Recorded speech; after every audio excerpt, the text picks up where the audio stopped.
A produção agrícola tradicionalmente tem sido liderada por homens, mas isso está mudando. Nas últimas décadas, a representatividade feminina vem ganhando espaço e contribuído para a evolução do setor. Dados do Censo Agropecuário de 2017, realizado pelo IBGE, indicaram que o número de mulheres dirigindo propriedades rurais no Brasil alcançou quase 1 milhão. A maioria está na região Nordeste, cerca de 57%. Além de liderar propriedades, as mulheres têm ocupado posições de destaque em empresas, indústrias e cooperativas, de acordo com a Confederação da Agricultura e Pecuária do Brasil. Elas representam cerca de 30% dos profissionais do setor. O protagonismo das mulheres rurais é o nosso assunto. Entra na roda com a gente.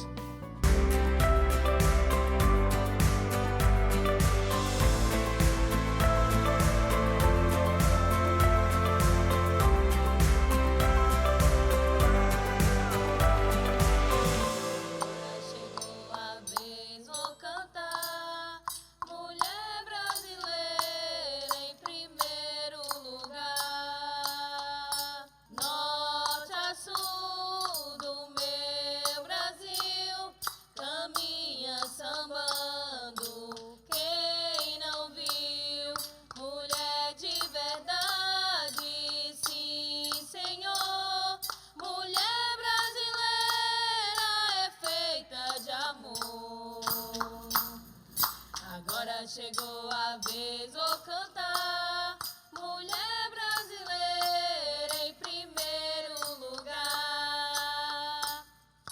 Agora chegou a vez, vou cantar, mulher brasileira em primeiro lugar. Olá, seja bem-vinda, seja bem-vindo. Estamos começando Roda de Mulheres com a potência do grupo Balanço do Coqueiro, do assentamento Maceió de Itapipoca. Estamos recebendo também a diretora da Associação para o Desenvolvimento Comunitário, Brena Camilo, a gestora da cooperativa Caruá, Raíssa Oliveira Duarte, Aurigele Alves, diretora de programas da ADEL, e Rojane Santos, além de Bárbara Maria, Maria Daivânia e Regilane Alves, que são essas meninas maravilhosas aí desse grupo Balanço do Coqueiro, não é isso, meninas? Sejam todas bem-vindas, é um prazer grande ter vocês aqui. E já mandando um abraço especial ao pessoal de São Gonçalo, Pentecoste e Itapipoca que estão nos acompanhando aqui. Gente, as mulheres, elas têm conquistado espaço e contribuído ativamente para a evolução do setor agrícola. Mas apesar dessa representatividade, ainda existem muitos obstáculos que dificultam o desenvolvimento econômico e social. Então, eu vou começar a nossa conversa com uma pergunta aqui para a roda. Como é que vocês enxergam esse protagonismo das mulheres no campo? É muito importante que a gente diga, reflita, né, sobre a nossa participação no meio rural, que vai para além das questões produtivas, né? Então, a mulher ela ocupa importantes espaços e esse protagonismo ele se manifesta, né, de muitas formas. Apesar de que ainda existem inúmeros desafios, inúmeras questões que a gente ainda precisa trabalhar para que esse avanço seja ainda mais significativo e para que nós possamos também continuar galgando mais espaço e ocupar esse lugar de fala, né, que nós mulheres precisamos para que a gente possa também ampliar não só a nossa participação, mas o aproveitamento dos espaços para que a gente possa também gozar de mais políticas públicas, né, de mais direitos e que a gente possa, no final das contas, ser reconhecida pelo importante trabalho que a gente também faz na produção, em casa, nas organizações sociais, em cooperativas, nesse papel de produzir no campo, mas também nessa geração de renda, que, olhando para as perspectivas, mas também para os desafios, ainda são inúmeros. E eu poderia dizer que a ocupação e a valorização da mulher nesses espaços, eu destacaria como um dos principais, porque é o que torna todo o restante difícil. E eu acredito que as meninas também podem trazer outras perspectivas, mas, ao meu ver, a ocupação de espaço, para que a gente possa tornar a nossa voz cada vez mais potente, é um dos grandes ainda desafios que nós temos enfrentado. E o que é, assim, bonito de se ver, né? Porque a gente vê que essas meninas que são jovens, que estão aí no empreendedorismo também, trabalham. Eu queria ouvir cada um de vocês a respeito da experiência de vocês no campo. Bom, a minha experiência ela é um pouco diferente porque eu sou natural de Fortaleza, eu me criei, estudei, fiz a minha graduação na capital, mas devido a uma oportunidade de participar do programa Jovem Empreendedor Rural da ADEL, eu ingressei nesse curso, que na época, na minha turma foi em Pentecostes, e foi através do programa Jovem Empreendedor Rural, a gente viu a oportunidade de empreender no campo. E naquele momento, a gente também, durante as aulas, né, durante as mentorias, a gente enxergou, na verdade, a gente descobriu que existia cooperativa e como ela funcionava e como ela poderia nos possibilitar abrir espaço, abrir portas para poder comercializar, o pequeno produtor conseguir comercializar disputando com grandes mercados, né? Com Mas grandes interessante produtores. essa história, porque geralmente as pessoas saem do campo para a cidade. Você Isso. fez o caminho de volta, né? Na verdade, assim, o olhar que eu tive como é que eu posso dizer? O olhar que eu tive de olhar para o campo e ver a oportunidade de mudar toda a minha história, de sair da cidade, de enxergar essa oportunidade de empreender, foi o que mudou a minha vida, né, lá em 2014.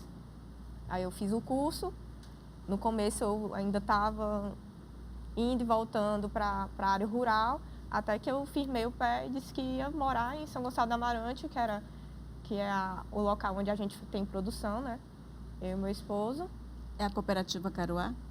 Na verdade, assim, nós somos alguns agricultores e gestores da cooperativa Caruá, mas existem outros cooperados, outros jovens, outros agricultores, mas no meu caso eu vim da cidade para o campo, porque eu enxerguei essa oportunidade de empreender no campo, e aí com o tempo a gente foi construindo o nosso pequeno negócio, o próprio negócio na área rural, e em conjunto com outros agricultores a gente foi pensando na cooperativa, que era a forma que a gente tinha de juntar e ter força para poder comercializar fora, entendeu? E você, como mulher, qual foi a principal dificuldade que você encontrou no campo? A minha principal dificuldade, primeiro, foi a falta de experiência e contato com o campo. Eu não tenho avós do interior, então nunca tive aquela infância que todo mundo... acho que todas as minhas amiguinhas, pelo menos de colégio, quando chegava nas férias, ia para o interior. A vivência, né? Essa vivência eu nunca tive. Então, quando eu cheguei, foi um choque, mas também foi muito gostoso poder fazer amizades, conhecer. E aí eu fui trocando ideias com outros jovens que tinham outro estilo de vida, que vivenciavam o campo já desde os seus avós, pais. E através disso eu tomei essa decisão de permanecer, de fazer o êxodo urbano e ir para o campo. E essa é a minha experiência, assim, que é um pouco diferente. Que é bem interessante, né? E tem uma questão aí, que é a questão do olhar para o campo, né? Que aí é muito bacana quando a gente tenta enxergar o papel da mulher na sociedade já é complicado, e quando a gente pensa da mulher no campo, ainda é no sentido mais forte ainda, né? O patriarcado ainda é muito frequente ali, e a gente sabe que é difícil romper com esse papel, mas a gente tem trabalhado muito, e aí na história dela é bacana, com esse olhar que a gente tem para o campo, de ser um local também de oportunidades, né? Desmitificar esse olhar como atraso, como o de não expectativa, como o que não deu certo, né? Nós aqui, as outras... Olhar a cidade como sempre a fuga. A cidade é sempre o olhar do progresso, o rural como o olhar do atraso, né?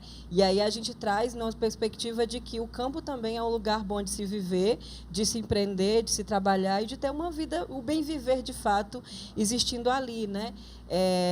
Trabalhando com a comunidade, com cooperativas, com mulheres, né, organizadas, e jovens também. Então, o campo é um lugar de jovem. E aí a gente pensa no processo geracional, né, de como ela fala sobre as questões das políticas públicas, né?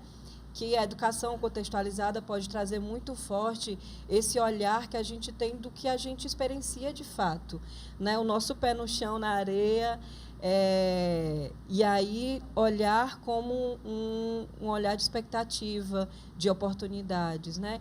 Então, se a gente pensa sobre as mulheres jovens que faz acontecer nas associações, nas cooperativas, num trabalho também do roçado, do quintal, nos grupos de beneficiamentos, então a gente consegue entender que aí esse conhecimento ele roda, né? Ele consegue chegar a outras pessoas e aquele conhecimento não se perde, né? O cuidado com a semente, do plantio do milho, feijão e a roça, entendendo isso não só como a monocultura, mas também a diversidade de alimentos. A gente produz para a gente, com excedente para comercializar, para que outras pessoas também possam se alimentar e alimentar bem. A gente está aí no desafio da saída novamente da fome, e o campo é quem alimenta. Tem a questão do clima, né? Também que é um grande fator que pode ser um dos obstáculos, mas também pode ser trabalhado isso. A tecnologia está para ajudar o campo, né? Eu acho que basta de cada agricultor mesmo, né, procurar, porque a gente, estudando, a gente encontra vários métodos, né, de produção, de alta produção, né, tanto para consumo mesmo da família, como que os meninos fazem, né, para vender usando as tecnologias. E como é que é esse acesso a essas novas tecnologias? Um pouquinho ainda complicado, né, para o campo, né. Falando em âmbito de associação, né, a gente procura mesmo através de editais, né, que às vezes o governo lança, né, para associações, para pequenos grupos, ou mesmo o estudo mesmo, né, de algum jovem, né, que é mais ligado à internet, essas coisas, né, e aí vai do bolso mesmo do próprio agricultor, né, e atrás. E tem as tecnologias sociais, que aí precisa de políticas públicas para garantir, como o acesso à água, né, as cisternas, tanto a P1+2 como a P1MC, que aí são tanto água para beber como água para produzir, os reusos de água cinza, biodigestores, que são tecnologias baratas, mandalas, que são tecnologias baratas, que aí a gente é barato ao longo da gente pensar num grande empreendimento, né? Mas é relativamente barato e que garante a produção desses agricultores, né? A gente percebe, de fato, que o projeto de cisterna, o programa de cisternas que o governo do Estado, o governo federal, e aí, quando acabou com o governo federal, quem segurou aqui no Ceará, o governo do Estado, segurou muito bem o programa, né, que garante água para beber e produzir aos agricultores, aonde, para a produção, a gente precisa de água, né? Então, muitos dos agricultores conseguiram manter seus quintais produzindo para comer, para a família se alimentar, mas também para comercializar. A gente tem a experiência das feiras agroecológicas, onde nós participamos também, de certa forma tu também, né, em Pentecoste também, que são as feiras que acontecem semanalmente na sede da cidade, e a gente leva o nosso produto. Tem o nosso óleo de coco, por exemplo, que nós somos jovens que fazemos essa produção do óleo, e que a gente comercializa na feira agroecológica, o óleo de coco, e aí junto com outros agricultores que levam a galinha caipira com a tapioca, leva, né, muitos produtos, diversos produtos, beneficiados ou não, in natura, e que comercializam, né, e tudo vindo dos seus quintais. Então, isso é alimento, mas que também gera lucro para essas famílias. Um gancho importante quando a gente pega clima, tecnologia. É importante a gente reconhecer o lugar de onde nós estamos, né, de onde a gente está vindo, de onde nós vivemos e de onde nós produzimos, né? Então, nós vivemos numa região semiárida e não dá para a gente imaginar um agronegócio, um monocultivo gigantesco, porque a gente entende que nós temos aqui algumas limitações, sobretudo de acesso à água, né? Então, quando a gente fala de tecnologia, e aí as meninas trouxeram muito bem a importância das tecnologias sociais para nós que vivemos no semiárido, é exatamente pelo acesso, né? Então, durante muito tempo, nós tivemos e convivemos com a dura realidade das secas, porque o acesso à água era realmente uma coisa problemática, né? E nós temos trabalhado, e através, né, de políticas públicas implementadas pelo governo do Estado, do governo federal, mas é importante se dizer também a importância e o papel das organizações sociais na difusão dessas tecnologias, né? Então, o terceiro setor ele tem um importante trabalho, Papel, né? importante papel na difusão, né, na Compartilhar o ampliação, conhecimento, né, dessas tecnologias, seja no compartilhamento do conhecimento, seja na identificação das comunidades, das famílias, mas, sobretudo, né, no entender da realidade das pessoas que precisam ter aquele acesso. Então, quando a gente fala de clima, é importante que a gente saiba, nós temos um baixo índice de chuvas, né, na nossa região. E a gente precisa olhar para essa realidade não como um problema mais, né, mas olhando sempre para frente para pensar a solução. Nós temos o problema com a água, chove, mas a gente não tem uma tecnologia para armazenar e fazer com que essa água fique disponível por mais tempo. E aí isso vem, né, sendo trabalhado, sendo também pauta de muitas discussões. E aí, por que é importante a gente fazer uma conexão disso com as mulheres? Porque é a mulher que cuida da cisterna, é a mulher que faz o manejo lá na horta, é a mulher que faz a alimentação das galinhas, é a mulher que faz o preparo do óleo do coco para levar. Então, a mulher, ela protagoniza na agricultura familiar. Ela tem um importante papel na realização dessas dinâmicas e dessas atividades no campo. E que isso precisa ser, a gente precisa dar mais luz a isso e dar mais notoriedade para a mulher. Né? Porque quando a gente fala de agricultura, automaticamente as pessoas remetem ao homem. Né? A masculinização da atividade agrícola é algo que é muito recorrente e isso se dá através, né, de processos culturais, históricos, que precisa ser também ressignificado. Né? Porque a mulher, desde sempre, ela tem esse papel que é feito, é a mulher que faz boa parte do manejo das atividades agrícolas que são desempenhadas na propriedade. Agora, para que haja esse protagonismo, é necessário investimento, né? Exato. Mas nós vamos falar sobre isso no próximo bloco, voltamos já já.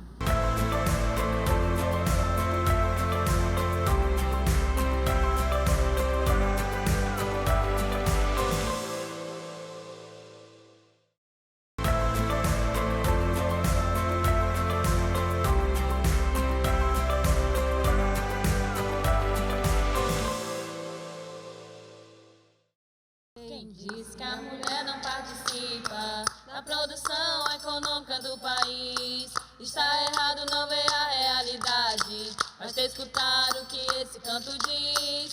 A mulher vai à roça todo dia, volta meio-dia para o almoço preparar. À tarde volta novamente ao seu roçado, lembrando o gado e o preparo do jantar. Na sua roça produz tudo o que precisa para o país ter boa alimentação. Cultiva o milho, a batata, a melancia, arroz, machixe, macaxeira e feijão.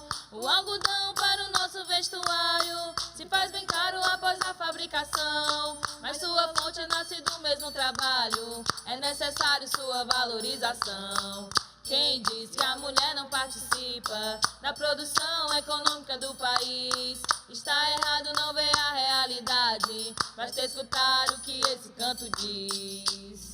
Voltamos com Roda de Mulheres e no programa de hoje estamos falando sobre os avanços e os desafios para o protagonismo das mulheres rurais. E os investimentos e políticas públicas são fundamentais para fortalecer o trabalho no campo. Nos últimos anos, o governo federal reduziu investimentos e políticas públicas que estimulam a produção agropecuária do país. E com a entrada do novo governo, os investimentos foram retomados, superando em valores todos os outros anos, por meio do Plano Safra. O governo federal vai investir 39,3 bilhões para apoiar os pequenos agricultores do país, o que representa um aumento de 19% em relação ao plano anterior. Isso é um respiro, não é verdade? Qual é a expectativa de vocês? Muitos projetos em mente, né? Eu estava até comentando aqui com a menina antes da gente iniciar, né? Em relação a isso, né? Enfim. E aí eu estava comentando que a maioria das DAPs são em nome de mulheres, né? E aí, no governo anterior, esse processo de DAP, que é por onde, para todo o programa, né, precisa de uma DAP. E ficou muito difícil mesmo, né? É como vocês recebem... Declaração de aptidão. É uma declaração de que você está apto a acessar recursos, projetos, políticas públicas. CPF agrícola. Justamente, como se fosse um CPF agrícola, né? E aí ficou muito difícil no governo anterior, né? Ele até tirou a história da DAP e criou um novo CAF. O CAF. Né? Que aí é a o CAF, mesma coisa. só que o CAF é muito mais complicado da gente acessar do que a DAP, né?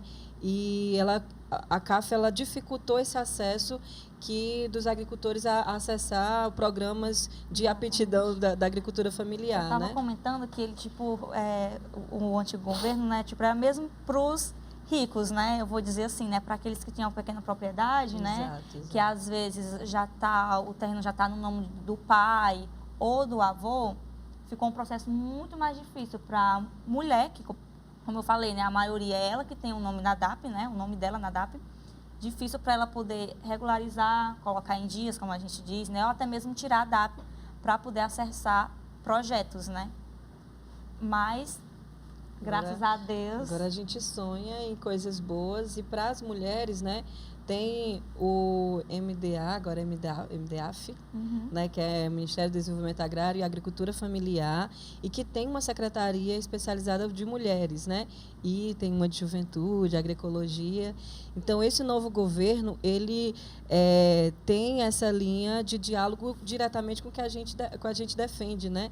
A questão da agroecologia, da agricultura familiar, da produção para alimentar a família, mas também para a comercialização, o conhecimento. Acho que isso é a valorização do conhecimento que a gente tem pela nossa terra, o saber tradicional, né? O cuidado com as sementes, enfim. As tecnologias sociais, isso é muito importante, porque dialoga diretamente com o que a gente necessita, né? Fala um pouco da realidade de vocês, né? Sim, É um sim. trabalho direcionado para isso, e não para quem já está já no comecinho, né? Que a gente pode dizer que está no começo do governo ainda, exatamente. né? Mas perante a associação, né? Lá da minha comunidade, a gente já montou um mutirão, né? Pode-se dizer assim, com a secretaria, e a gente está conseguindo colocar várias DAPs em dias, né? Já avisando alguns projetos que estão por vir, justamente para essas mulheres poderem ter acesso a esse projeto. Eu acho que Tá sendo bom. Importante a gente também ressaltar, né, o porquê que o Plano Safra ele tem um significado representativo para a agricultura familiar de modo geral. Para o agronegócio, a agropecuária de modo geral, né? Para quem trabalha e produz no campo.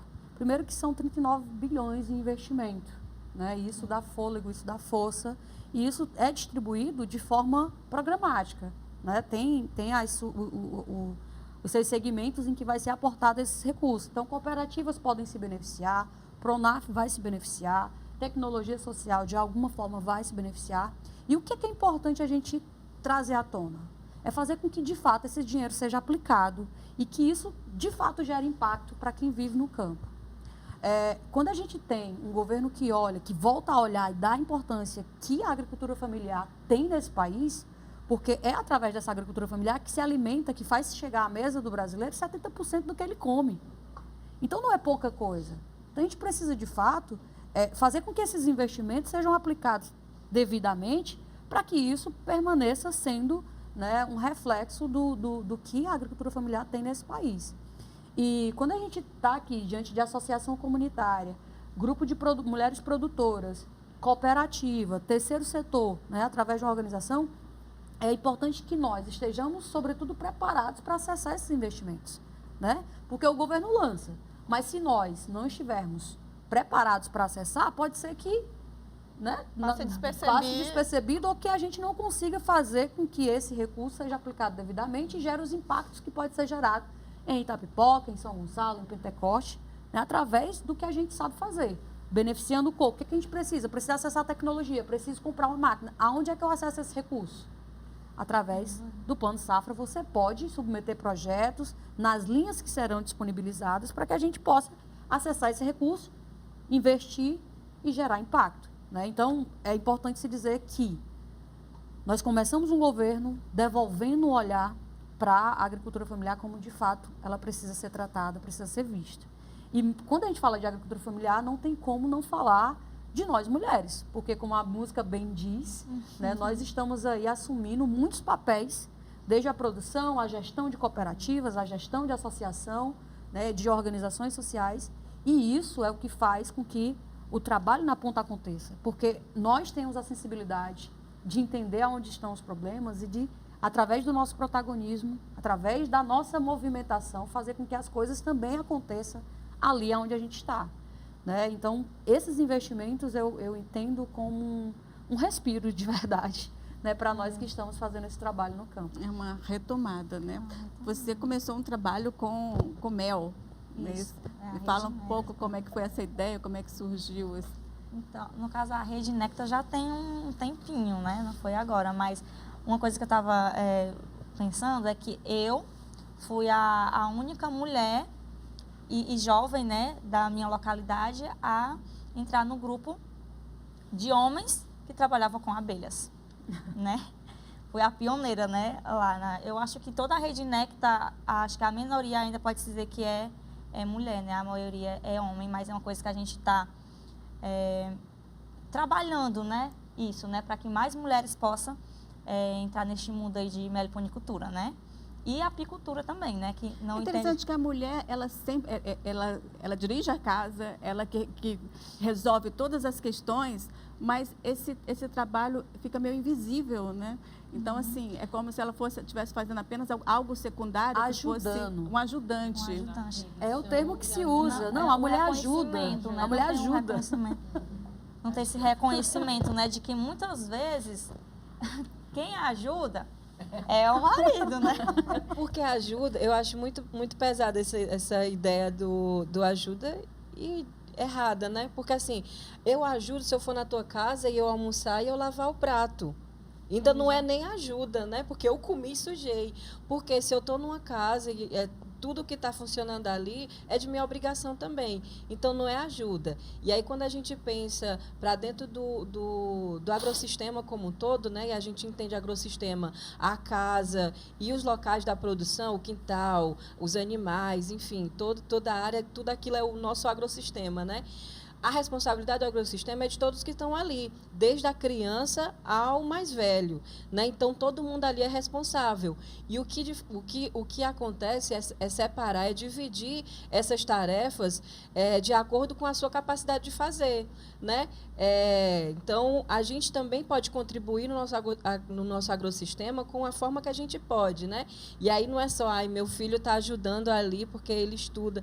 Não, o jovem também trabalha no agrossistema e ele precisa ser reconhecido do seu trabalho ali, a jovem, o jovem, porque a gente vai para o roçado, a gente faz a colheita, a gente faz o plantio, e aí eu estou falando de uma perspectiva de mulher jovem, filha de agricultor, que é só vista assim, a filha do agricultor. Não, eu também sou agricultora, eu também estou ali trabalhando, eu estudo, né, estou ali fazendo a minha pesquisa enquanto universitária. Tem tripla jornada, assim. Né? Estou ali fazendo minha pesquisa enquanto universitária, mas eu também estou ali no cultivo da produção da família. Então, eu também sou agricultora, né? E aí, por isso que eu me encosto todinha quando falo nesse processo que a gente ajuda. Não, a gente trabalha também. E eu percebi que tem uma versão assim de imagens, né? Por exemplo, quando a pessoa fala em mulheres do campo, né? O que é que vem à cabeça?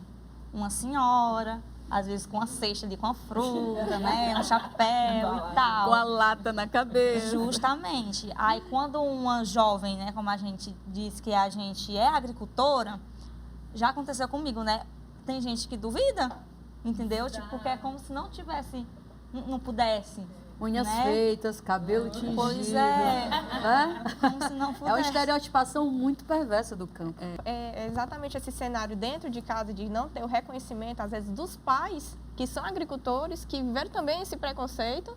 E aí, às vezes, os pais já trazem essa carga emocional no jovem, e aí o jovem não consegue se identificar como eu sou um jovem, eu trabalho, eu ajudo aqui dentro de casa, eu faço parte dessa comunidade de agricultores. Então, a família, ela também está...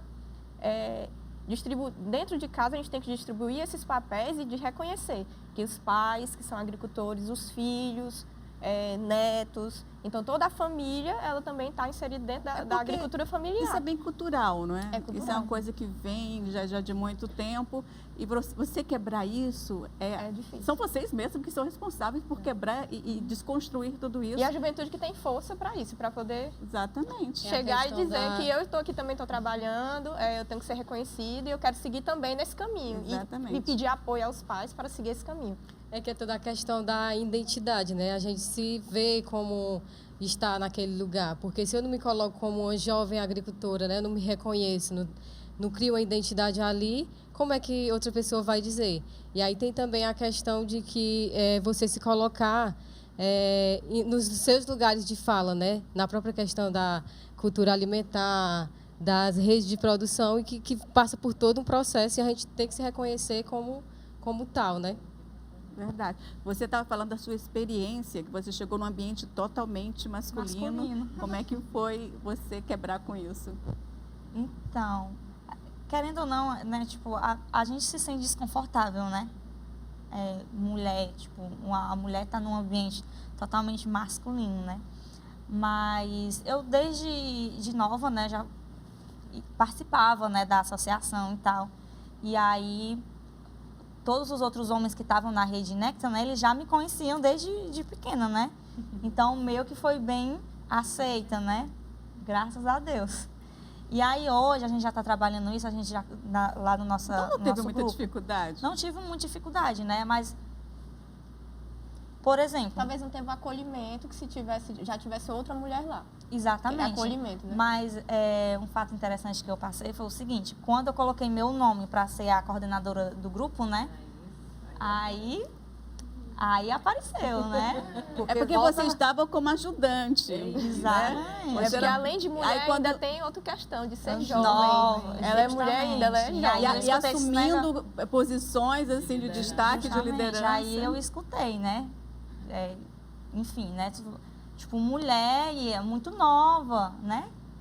Mas o muito nova vai primeiro, né? E aí ainda é mulher. E que viram crescer, porque isso também é um local onde, de certa forma, diminui. Porque, tipo assim, eu te vi crescer. Quem é essa menina? Quem é ela que está querendo mandar aqui? Porque a gente meio que, quando é jovem, se coloca para... cargo de liderança, é desacreditado aquela história de que santo de casa não opera no milagre, e aí é sempre colocado ainda tem esse peso também do colocar, menina, eu te vi crescer, eu limpei tuas frases, sabe assim, essas coisas que colocam, então deslegitima a nossa vontade de estar ali. É como se a gente não pudesse estar porque nos viram crescer. E eu acho que muitas vezes, né, se a gente não tiver um apoio, né, a mulher jovem não tiver um apoio, ela deixa, entendeu? É uma coisa que ela deixa. E aí eu agradeço muito o apoio que eu tive da Adel, né, me apoiou bastante. Justamente. A Adel incentivou muito nós, mulheres jovens, a ocupar esses cargos, assim, às vezes, pelo menos na minha situação, às vezes eu ficava, eu não tenho tanta experiência, eu tô aqui no meio dos meninos, os meninos já são, os meninos são da agricultura, tipo, eu tô vindo da cidade, eu já vou aqui no cargo alto de responsabilidade, sempre participando das reuniões, eu acho que eu não vou ter competência de encarar eles. E acabava que sempre por trás estava ali a Adel, sempre...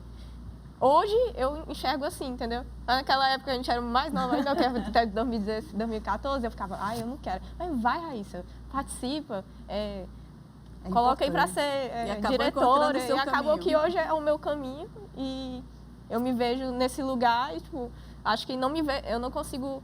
Antigamente eu tinha medo de ficar nessa parte da liderança, da gestão, e hoje eu não consigo sair dessa parte da cooperativa. Você se encontrou. Virou uma líder. Virou uma líder, eu não consigo sair da liderança. E só reforçando assim, o projeto da Adel, né? Eu também faço parte da turma lá de Itapipoca. E aí venho continuar um trabalho que já vem executado pelos meus pais, que são agricultores. Eu também quero seguir esse caminho e estou adentrando no mercado de quintal produtivo. Eu quero saber mais a respeito como é que é esse quintal produtivo, tá, menina? Mas a gente vai saber disso no próximo bloco. Voltamos já já.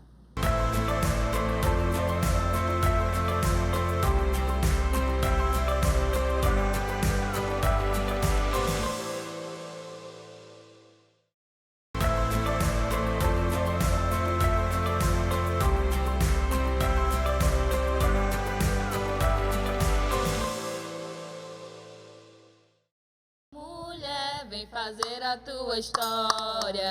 Mulher, vem aqui se organizar. Mulher, vem fazer a tua história. Mulher, vem aqui se organizar. Hoje é teu dia, tia assanha, mulherada, faz uma festa animada, venham todas para cá. Dança teu ritmo com teu jeito e energia, gritando, hoje é teu dia, faz teu povo escutar. Mulher, vem fazer a tua história. Mulher, vem aqui se organizar. Mulher, vem fazer a tua história. Mulher, vem aqui se organizar. Organizadas somos fortes companheiras, deixamos essa besteira de sermos um Zé Ninguém. Bem reunidas mostraremos nosso valor, lutando sem mais temor, que nossa vitória vem. Mulher, vem fazer a tua história. Mulher, vem aqui se organizar. Mulher, vem fazer a tua história. Mulher, vem aqui se organizar. Estamos de volta no Balanço do Coqueiro, este grupo maravilhoso formado por jovens protagonistas da cultura e da identidade rural.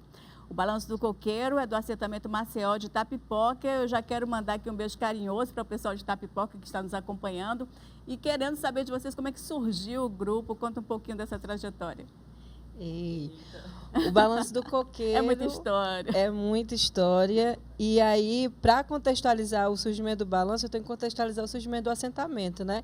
O assentamento Maceió, e aí eu vou tentar ser rápida, porque é uma história mais longa ainda, porque temos 38 anos de emancipação do assentamento, e ele nasce da luta organizada entre os moradores que já estavam lá, diferente do que a gente tem imagem de assentamento hoje, né, que é de uma retomada de território nosso. A gente não, né, mas as pessoas já moravam lá, e aí tinham, de uma forma organizada, uma empresa ia comprar o espaço, eles se organizaram e não conseguiu fazer essa venda, e eles permaneceram no local, né? Tem outras histórias ainda através disso, mas sendo mais sucinta é isso. Então, a gente é herdeira de uma luta de organização, né? Quando a gente nasce, já nasce na terra protagonizada por mulheres, né? Todo mundo ali, mas das mulheres, as nossas duas últimas músicas cantadas é da Nazaré Flor, que são poesias dela, musicada ao longo da trajetória. Nazaré Flor foi uma das expoentes da luta do assentamento, também da luta das mulheres. Ela foi uma das fundadoras do movimento de mulheres trabalhadoras do Nordeste. Então, é uma organização de mulheres que trabalham no Nordeste brasileiro e que ela esteve na fundação dessa organização. E a gente vem como sementes de Nazaré, sementes do Maceió. Moramos em uma comunidade menor, porque o assentamento ele é dividido em 12 comunidades. A gente mora na comunidade Sítio Coqueiro. E o Balanço do Coqueiro surge em 2010, já com muitos anos do assentamento, acho que alguns anos de assentamento já. E aí foi, como ela falava sobre o terceiro setor, né? A gente recebe assessoria técnica desde o nascimento do assentamento do CETRA, que é o Centro de Estudo do Trabalho e Assessoria ao Trabalhador e à Trabalhadora, e que trabalha já há mais de 40 anos com os agricultores na perspectiva da agroecologia. E aí a gente vem, né, com o trabalho com as famílias dos nossos quintais agroecológicos, né, quintais produtivos. Então, a gente se reúne ali para debater também como é o ser jovem no campo, né, através dessa perspectiva do protagonismo, da identidade nossa enquanto rural. E a gente diz, além de produzir, a gente também gosta de arte. A gente gosta de cantar, gosta de dançar, gosta de se apresentar. No Ceará, a gente gosta de se amostrar. Então, como amostrada que a gente começou a organizar ali os jovens aprendendo algumas músicas. O CETRA deu algumas oficinas, né? Nos ajudou nessas oficinas de confecção de instrumento, por exemplo. Esse daqui foi a gente quem fez, né? A cabaça é do Sítio Coqueiro, e aí a gente foi fazendo o instrumento, as quengas, né? São do coco, Do né? A quenga do de coco. E a gente tira música com isso.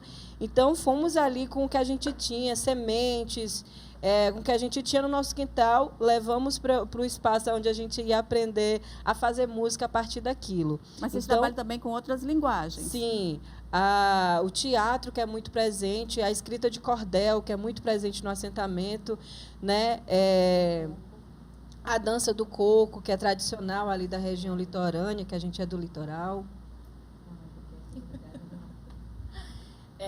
E aí a gente vem nessa construção, né? É interessante frisar que esse acompanhamento que o CETRA proporcionou, mas também que os nossos mais velhos, né, do assentamento, que vem trabalhando essa questão da própria luta, né?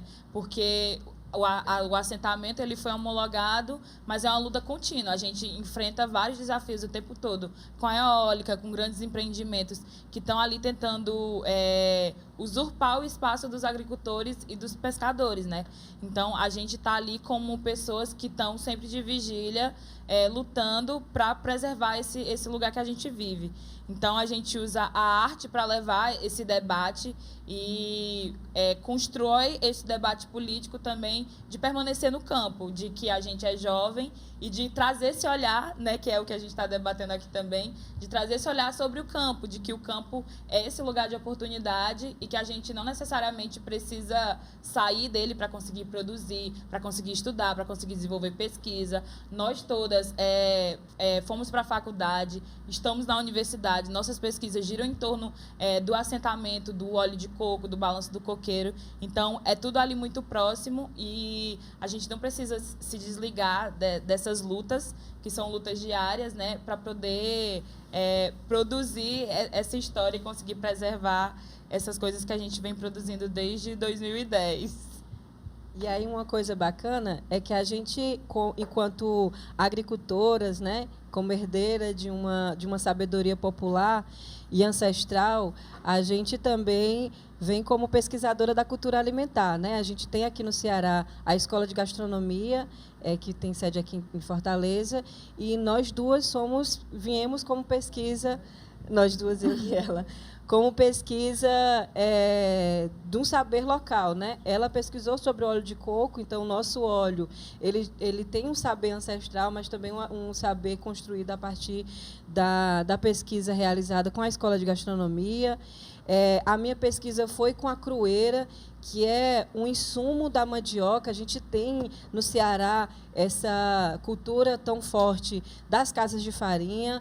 E na nossa casa de farinha, 2 produtos a gente visualizava que, de certa forma, não era aproveitado. Era, mas não tão aproveitado assim, que é a crueira e a manipoeira. Então, a minha pesquisa ela girou em torno da crueira. A gente tá conseguindo devolver a crueira para a alimentação também. A manipoeira é aquele que se chama de líquido, veneno, né? E a crueira, o que é? A crueira são pedaços de mandioca que não é triturado não consegue ser triturado e que fica na peneira antes de ir para o forno para virar farinha. Então elas são raspas de mandioca. Que são jogadas são jogadas fora, era jogado fora ou era dado para os animais, né? Então, um reaproveitamento. E aí, no passado, se falava muito sobre o mingau da crueira, que alimentava as crianças, porque era muito complicado ir para o mercado comprar o mucilon, então fazia com a mandioca. E aí, como ficou mais fácil comprar a maisena, o mucilon, aí se perdeu o uso desse mingau. Então, a minha pesquisa ela girou em torno da crueira para a gente poder pensar em outros alimentos para trazer a crueira de volta. E a gente conseguiu, nessa pesquisa, só na pesquisa, a gente conseguiu fazer 7 alimentos produzidos com a crueira. Bolinho de coco, biscoitinho, bolo, tortas doces e salgadas, molho branco, o próprio mingau. Então, a gente tem várias comidas feitas a partir dessa crueira que era jogada fora, né? Então, agora a gente está conseguindo trazer novamente a crueira. É um produto natural, né? Melhor do que esses industrializados, enfim. E aí o Balanço do Coqueiro surge em 2010 e quando em 2017 a gente faz o Balanço do Coqueiro com produção de beneficiados do coco, né? Que por morar numa região litorânea, a gente tem bastante coco. Aí vamos lá fazer o aproveitamento também desse coco. A gente conhecia o óleo de coco somente pelas nossas avós, né, nossas tias que faziam antigamente. E, tipo, estava se perdendo um pouco, né, porque era como se fosse um produto que remetesse à pobreza, né, que não tinha, quando o pessoal não tinha muito dinheiro. E aí a gente vem com essa resistência, né, a gente sente um pouquinho que o pessoal pode não querer o produto, né, mas a gente foi lá, enfrentou, a gente foi... colocou no mercado, né? E a gente foi também atrás de outras tecnologias, como a gente já falou aqui, né? Com outros equipamentos, a gente mantém a forma artesanal, mas também trazendo uma pegada mais tipo de agroindústria. E eu também estou no programa Jovem Empreendedor Rural, que é a ADEL, né? Tá nos proporcionando vários conhecimentos, né, de como empreender no campo. E aí, como a gente vem se desenvolvendo, se construindo apesar do tempo, e aí, em 2017, a gente veio com essa perspectiva do produto, óleo de coco, e aí daí já foram desenvolvidos vários outros produtos, né, além do óleo. Aí tem o coco ralado, tem a manteiga, tem a farinha do coco, o sabonete do coco. Gente, é uma delícia isso, nossa.